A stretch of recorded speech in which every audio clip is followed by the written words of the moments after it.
Hello and welcome to a special edition of Booktopia On, where we are on Halloween today.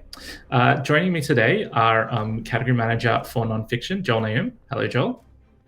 Hi, Mark. And category manager for kids and YA, Sarah McDuling. Hi, Sarah. Hi. And I forgot to introduce myself. I am Mark Harding, content and brand manager for Booktopia. So it's that time of year, Halloween. We're thinking about all the scary things that we've read, and I thought I'd start off by asking the question: what is the scariest book or scariest thing you've ever read? Sarah, why don't you go first? It's such an interesting question because I don't, as someone who enjoys reading like crime and I guess by extension horror and suspense, like I don't get scared. I just kind of I guess I like the suspense. So when you ask the scariest book, I honestly don't know. My favorite book in the flavor of scary is probably one I reread recently in anticipation of the Netflix movie that's coming out or has just come out, Rebecca by Daphne du Maurier. That's just one of my favorite suspenseful reads because it's just, it's a suspense with like a strong mystery element and gothic overtones, which I think qualifies, right? And while I never at any point am literally scared of it, I love the suspense and I love the whole atmosphere of that book. I just the wonderful gothicness of it, the whole vibe of it, the like oppressive mystery hanging over it, like the presence of Rebecca, who's dead before the story even begins, but is such a like presence hanging over the whole story, and like the creepiness of the housekeeper, Mrs. Danvers, like all of those things combined to me it's so fun, right? So like I that's probably one of my favorites, and also anything written by Wilkie Collins, who I'm slowly but surely working my way through all of his books. Every time I read one, I remind myself how much I love his writing because he's so just oozing melodrama with these like larger than life characters. Like one of the last ones, it's a while ago now, but one of the last of his I read was The Haunted Hotel. And I don't know if either of you have read that one or any of his books, but so he wrote The Woman in White. He's probably most famous for The Woman in White and The Moonstone. And these things are just like wildly melodramatic, amazing characters. Particularly, I love the female characters, particularly given the time that it was written.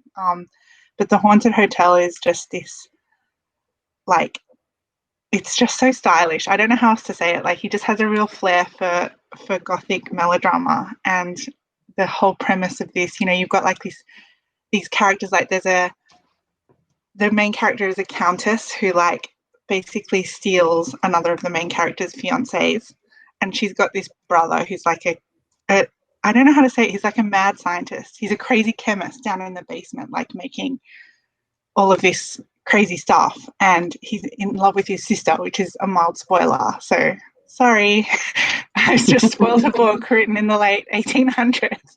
But like, it's just there's always wonderful ghost stories, and I like when it comes to scary books. I guess I like the sort of old-fashioned classics, unless you qualify general crime novels as included in this area, but I don't know. Do they count? Yeah, I think anything that scares you or upsets you, I guess, would fall under the umbrella to me. What about you? What's the scariest book you've ever read? Me? Yeah. I don't tend to read books that are just for the scariness. I do like the feeling of being a bit scared. And again, probably like Sarah, some of the like classic horror is the ones that I've most familiar with in terms of just the horror genre. So like the sort of Cthulhu books, Lovecraft books. I read a whole bunch of those many years ago and still love them. And they are genuinely really creepy. So At the Mountain of Madness is probably my favorite, and I think that's being adapted into a movie soon. I think it was many years ago, but I think, and there's a lot of tropes in that are seen everywhere else. But I still would like to see that adapted. I think that would be cool.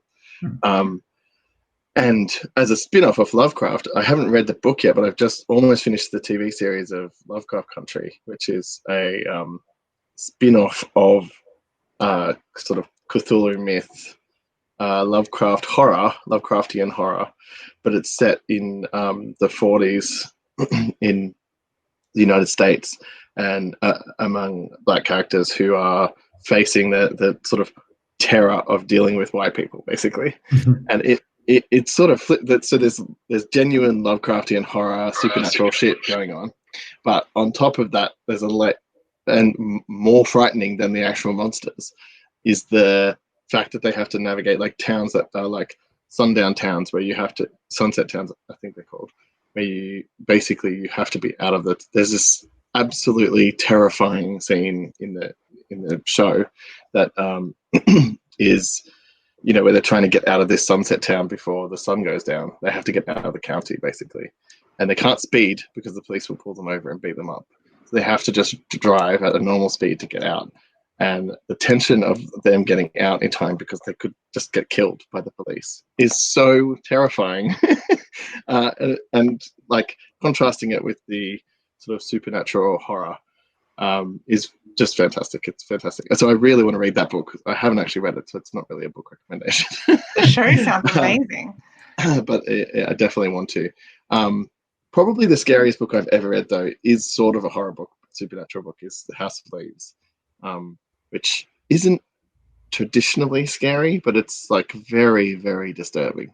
Yeah. It messes with your conception of what a book should be and what's going on. You start to feel a little bit haunted by reading it. You've read that, haven't you, Mark? I have read that, and I feel the same way. It's one of those books that really sticks with you after you turn the Bible. Yeah, it's been years since I read it, but it has stayed with me the whole time. Really, really scary. And the other book that I wanted to mention is Perdido Street Station, which is a China Miéville book. China Miéville in general, I would say, is like the closest to horror that I read, even though he would never be described as just a horror novel. He's weird fiction, I guess, spec fic. And Perdido Street Station has this monster in it, a sort of moth creature that feeds off people's dreams and fears. And it's the way that it's slake moth, I think it's called. It's just a terrifying horror creation, and I absolutely love it. I love that book. It's really, really great. But I'll leave it there. I could keep going on. That's funny you mentioned China Miéville, because I was going to say one of the scariest things I've ever read is a short story by China Miéville. Have you read his collection 3 Moments of an Explosion? No, that sounds great. It's a really interesting short story collection that he published. It's probably like maybe a decade ago now, but there is a story like in the middle of it, and it's like mainly like his weird out there fiction, but then there's this pure horror short story in there. It's like 30 pages of just like terrifying stuff, and the concept at the heart of it. I'll probably be a little bit spoilerific about it, but I think it just kind of goes to show how sinister it is. But there's a couple, and they're staying by a lake in the countryside in Germany, and one day one of them starts to hear a rooster crow, and the other one doesn't hear it. And this rooster starts crowing like in the middle of the night. And then she starts sensing that there's like things in the room with her and stuff. And then she freaks out. She leaves because she can't stay there. Her partner stays behind, and then her partner goes missing. And so she comes back to try and investigate what happened. She's convinced that something supernatural has happened. And as she's investigating, she discovers that there was this medieval way of executing people, which was that they would take women who had been adulterous, and they would sew them into a sack with a rooster, an ape, and a snake. Sew them into a sack with those creatures and throw them into a lake. And oh my God! So it's it sounds like something out of Midsummer. I know it's like it's horrifically hardcore and very disturbing, and the way that he just constructs the story around this is just absolutely terrifying, and the kind of the end, the way that he wraps it up is just like it just sears an image into your brain of just like bleak nihilistic hopelessness that Oh I my don't know, I've been able to shake in like a decade. So Oh wow, that sounds terrifying. yeah. Well, speaking of books that leave that feeling with you and you can't shake them, I might revise or add to my answer by saying a book that I always remember when I read it with like almost regret because the feeling it left was so unpleasant is American Psycho. Mhm. Like that's one that's really sort of, I will never reread that book. Like not that I didn't enjoy it, but usually when I enjoy something I keep it because I think I might revisit it. I will never revisit that book. I've read that book like 3 times. Really? I really like it. I don't like going back there. I don't want to go back. It's like it's so extreme and so disgusting. Yeah, look, very good, but having done it, I don't want to go back ever. That's fair enough. How do we define horror? I mean, it's hard because It is I know hard. that there's a sort of generic horror, very obvious horror genre, the sort of stuff that Stephen King used to write and still sometimes does. That's like supernatural, sort of usually set in a contemporary setting, but could be historical, and supernatural, just there to scare you.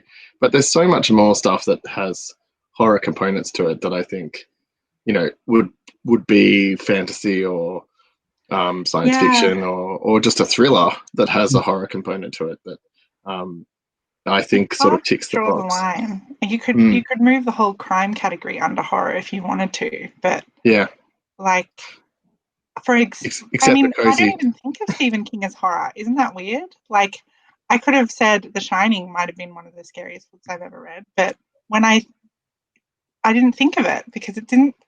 I don't know. I don't know if it's just my head, but like, scary is the wrong word when I think of horror. Like, isn't that's weird, right? It's disturbing or creepy or like tense and suspenseful, which I equate to good, right? So if a book is keeping me on the hook and I'm all tense and I'm like, oh my God, what's going to happen? To me, that's a good book. And I don't finish that thinking, oh, I was so scared. See, for me, I think what for me is the distinction between something that's just kind of a dark, brutal, thrilling novel and something that's actually horrific is the sense of the uncanny. And I think something like House of Leaves has that in abundance, where you read that book and there's just something not right about the world that's been set up, what's happening to the characters. There's something that's like, almost against nature about the things that are happening. Kind of beyond supernatural, just that sense of like that unease. Those 2 Blake Crouch books that you recommended I read, Mark, that I did read immediately and read very, very quickly, I think they have like definite elements of horror where they're sci-fi, but the sci-fi concept at the core of them is horrifying in both books. And really sort of tweaks that part of your brain that's like, oh, this shouldn't happen. And that's why I'm wondering, because I was thinking of those 2 books and I was like, they sort of tick that box for me, but because they're more than just tense. There has to be a disturbing element that something upsetting and disturbing to really qualify as horror. And like, I can't think of that many books that genuinely disturbed me so much that I wouldn't go back to them, except Mark's favorite book, obviously. I read horror as a child, not as a child, but as a teenager and a younger adolescent, where I remember being really scared at like the age of 11, reading. There's a particular Goosebumps novel that I was never able to finish. Oh, did you read the Fear Street books? I think so, yeah. Yeah, I read that. And so I remember being scared of them then, and then at some point I just aged out of it, or maybe I just stopped reading the ones that were genuinely scary. When I was a kid, the book that I read, that's not a horror novel, but that really frightened me, was funnily enough, H.G. Wells's War of the Worlds. Oh. The fear of God into me, and I think it was just something about like the the image of the like high tech Martian machines in like Victorian London, like just that I could see contrast that. was just something that like something about that just in my lizard brain like really freaked me out. You're like, no, thank you. Yeah. Yeah, there's great adaptation of War of the Worlds that's just been made, like a European co-production. Oh, I still haven't seen that. I do want to watch it. It's fantastic, and it definitely has horror components to it as an adaptation. Yeah, I think they're trying to. All of the Martian robots look like those. What are they called? Boston Electronics or whatever that company's called that makes the dog robots. Oh right. Oh yeah. Oh, okay. So you're constantly hearing these creatures come, and they run and bound like exactly like those things. Whoa, I think it really it gets your reptile brain totally. In the same way that watching those just videos of those benign things carrying luggage or whatever, it messes with me. So I think like my next question was what makes a good scary or creepy book, but I feel like we've kind of just touched on that in our I think we have. So let's move on to the next point, which is what recent releases or authors currently writing in this space have taken your fancy? Sarah, do you have anybody that you're reading at the moment? This is such a hard question to answer because as we were discussing, I mean, I haven't read anything recently released in horror unless you count recent crime releases. And so if that counts, then the one that I read recently that I most loved is The Survivors by Jane Harper. And I like it because of that atmosphere. If you set a creepy sort of eerie atmosphere for me, I don't almost even care what happens in the story. I will just enjoy living in that atmosphere. And this book, The Survivors, really has that because it's set on this coastal Tasmanian town, and it's all like grey and windswept, and the ocean is like really featured strongly in the book because there's, as with most Jane Harper books, there's like a few different mysteries going on, like there's a cold case and things that happen in the past. So in the distant past of this town, there was a shipwreck and a bunch of people died, and there were just a few survivors. And then someone built a monument on a rock out in the ocean to the survivors of this shipwreck, and it just has 3 people staring out to sea. And so through the course of this book, which also contains a cold case mystery of the more recent past, where there's a missing girl and some tragic deaths for the people who were trying to rescue people in a storm on boats. So like there's just a lot of death by the ocean in this. And throughout the course of the novel, these survivor statues sort of loom over everything in this creepy way, and like people just judge the time of day based on how submerged the survivors are in the ocean. And so then there's a lot of tension around. A lot of the story takes place in these cavernous caves where the ocean comes in really quickly around tide, or if there's a storm, and you can drown in them really easily. So, I mean, it was genuinely suspenseful, but in the way that I like, where I'm probably going to read that book again. So if that qualifies as, I don't know if it's horror, but it's certainly suspenseful and scary. Well, you can say it's Halloween, right? It fits our overall theme, even if it's not technically horror. I was going to mention a couple of things.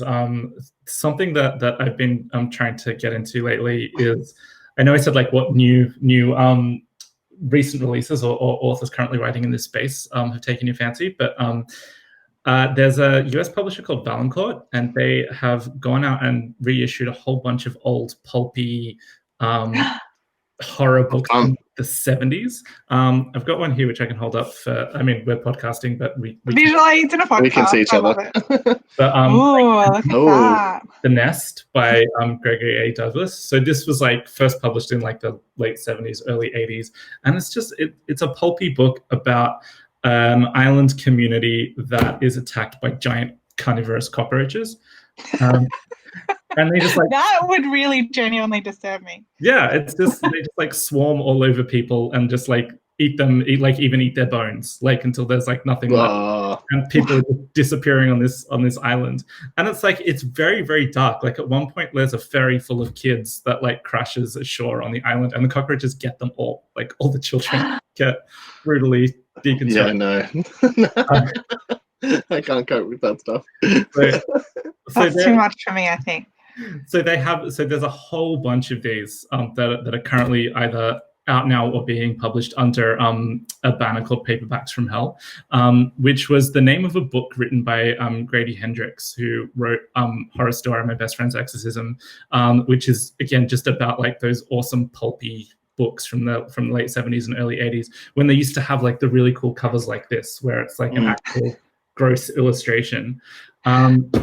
And then I read another one of those, which is called Let's Go Play at the Adamses, I think, which is about a group of children who decide to kidnap and torture their babysitter. Oh my God.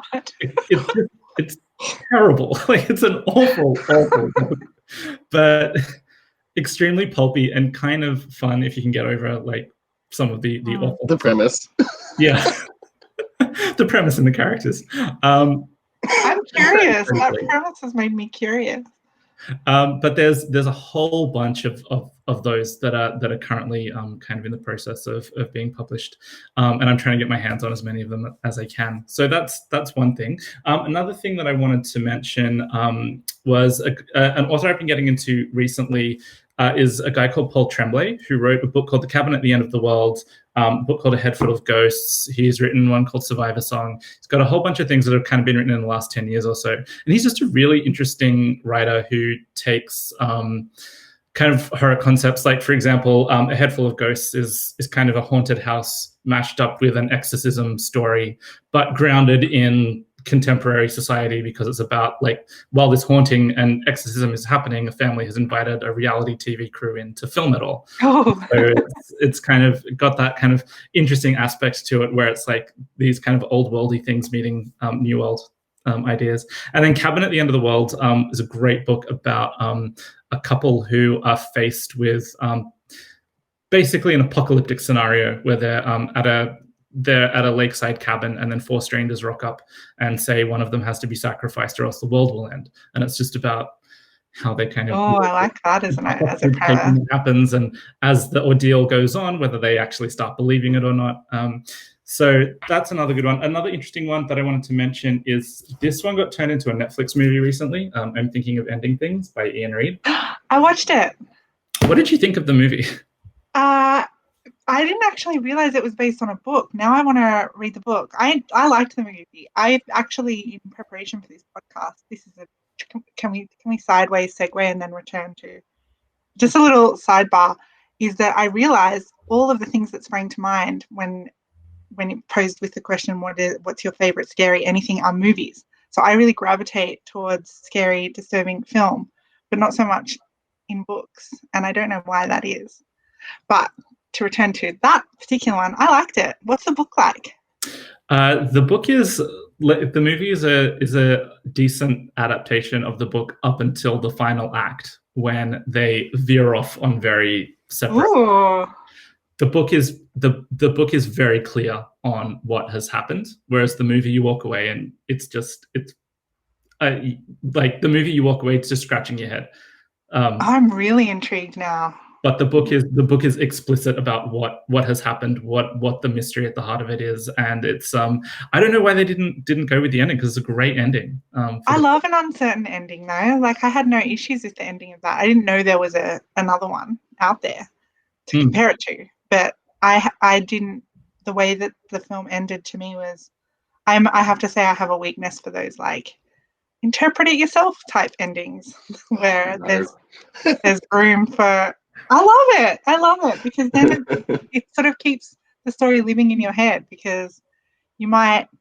I'm trying to think of another example of an ending like this, and of course I can't. But I remember trying to justify my love of these type of endings before to people, and the reason I always give is that every time you think of that book, you might have changed your mind on how you interpreted that ending based on who you are now versus who you are when you first saw it or whatever. It's just, it keeps the story alive.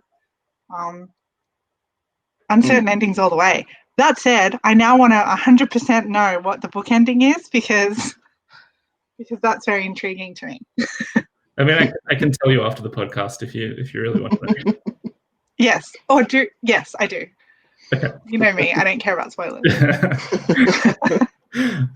Cool. And then the last one that I wanted to mention is a book called Dark Matter by Michelle Paver. This is not Dark Matter by Blake Crouch. This is a different Dark Matter. And it's a little novella. It's set in the 1930s, and it's about an expedition who go to the Arctic Circle to conduct some research.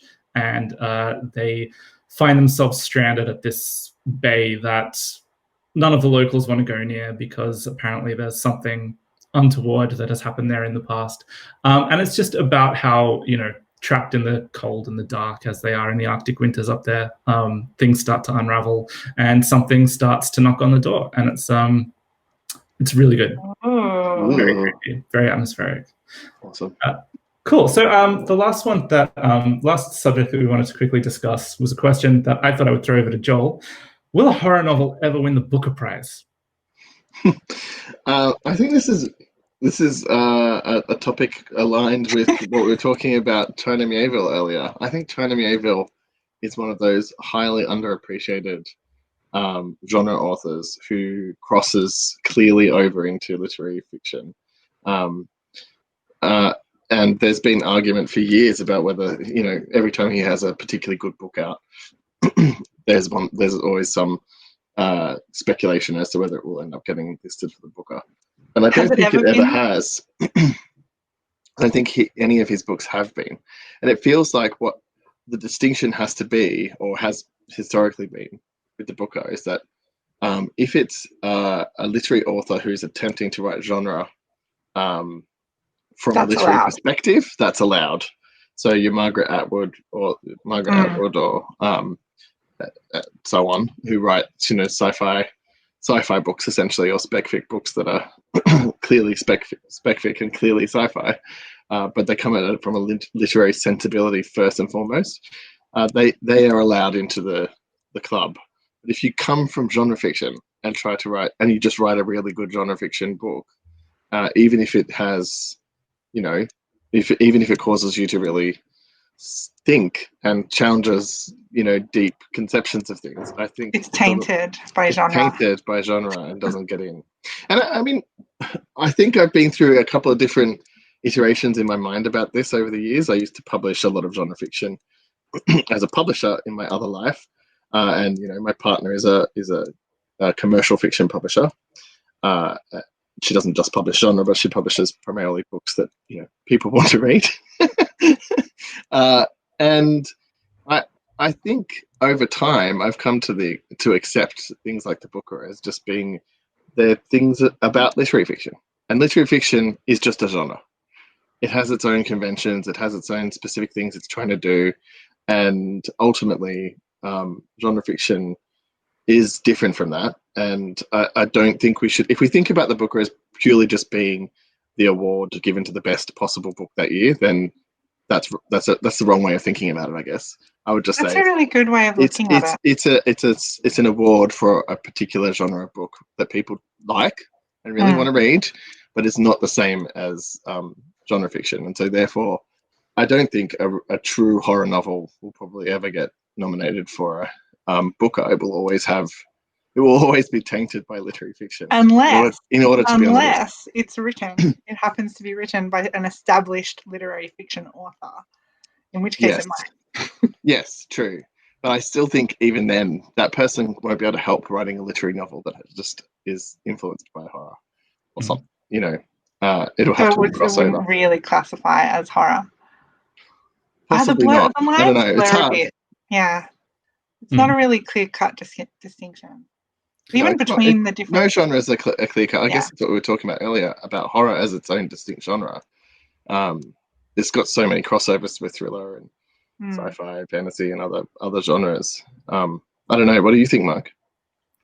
I was just going to say, like, yeah, maybe a horror novel never will be nominated for the Booker, but a lot of horrible novels are nominated every year. Taking a swing at the Booker. They can handle it. Yeah, I think that's a great point, Joel. That, you know, literary fiction does have its own conventions and its own kind of, you know, audience and its own fans, and there's nothing wrong with that having its like little space of recognition without you know, kind of the genre people necessarily need to kick the door down. But I would be interested to see somebody like Margaret Atwood try and write a horror novel. Like, I think that would be really cool. But then if she did, as we saw like last year with Ian McEwan when he wrote that book Machines Like Me, which is all about robots, and then anytime anybody tried to tell him it was science fiction, he threw a massive tantrum about it and like would not hear of it. So that's just it's just so ridiculous. I think that's really upsetting. Margaret Atwood does sort of accept that she's writing science fiction or dystopian, dystopian or whatever. And Ursula Le Guin, I'm not sure if she was actually ever she probably wasn't nominated. She's considered herself to be a and actually Kazuo Ishiguro, who has strayed into, who's very much a literary author, but who has written several things that sort of cross into sci-fi or like fantasy. He actually, I should look, I'm going off memory and this is from years ago, but I think he once like wrote on this subject and was really, I think he did, yeah. Yeah, I think he was very embracing of this, like, break the barriers down between literary and genre. It's usually right after they've written a novel that people are calling science fiction or something, and so they write it, and then they get sort of criticized for it because their fan base is literary, and then they write this like break down the doors, make everything equal and open, and you're like, well. Yeah, I don't know. I like I said, I've gone in swings and roundabouts about it, but the way I feel about it at the moment is more like, let's, instead of trying to bash the doors down and get a bunch of genre fiction authors into the Booker, why don't we just stop thinking of the Booker as being the best possible book? It's not that. I strongly agree with that, and that leaves the way open for a new award that's just complete across the board best book in genre or literature. Like, just I'm not sure if that's possible though, is it? I don't know. They do it. How do you compare it? It's like when who's judging it. Yeah, that's true. But how do you compare? Like, it's like when you read a review from someone who doesn't really like the genre of book they're reading, and you think, well, why did you write this review? What are you really achieving? You're just telling people about how you don't like the genre. That's not really a review of the book itself. We would have to have, it would have to be an award with a judging panel that was really broad across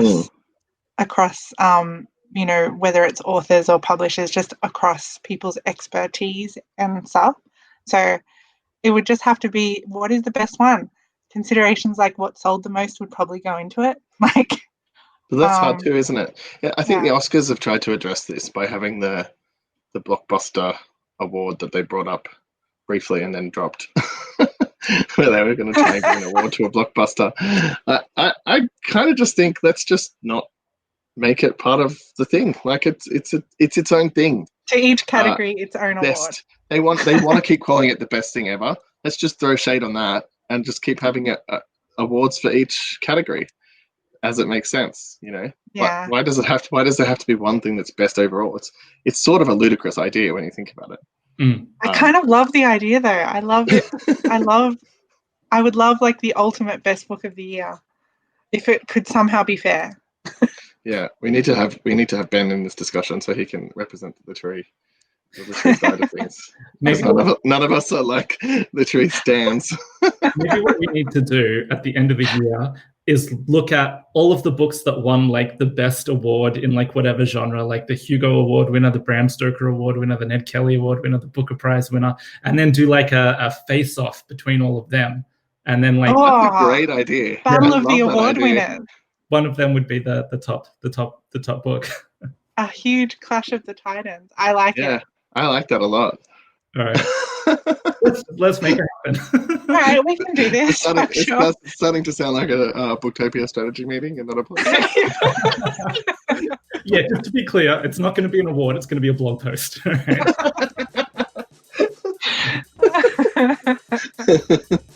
right. Excellent. Well, on that note, thank you very much for joining me today, Joel and Sarah. And thank you to everybody who tuned in to listen, and happy Halloween, and enjoy your scary books.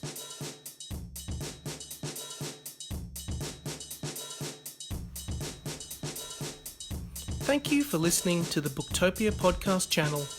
Don't forget, you can subscribe to us on SoundCloud and iTunes for free, and get access to hundreds of author discussions, book analysis pieces, and more. Or, if your eyes need a workout, head to Booktopia TV on YouTube. Don't forget, for all books featured in this podcast, and for access to a whole bunch of other fun content on our blog, head to Booktopia, Australia's local bookstore, at booktopia.com.au.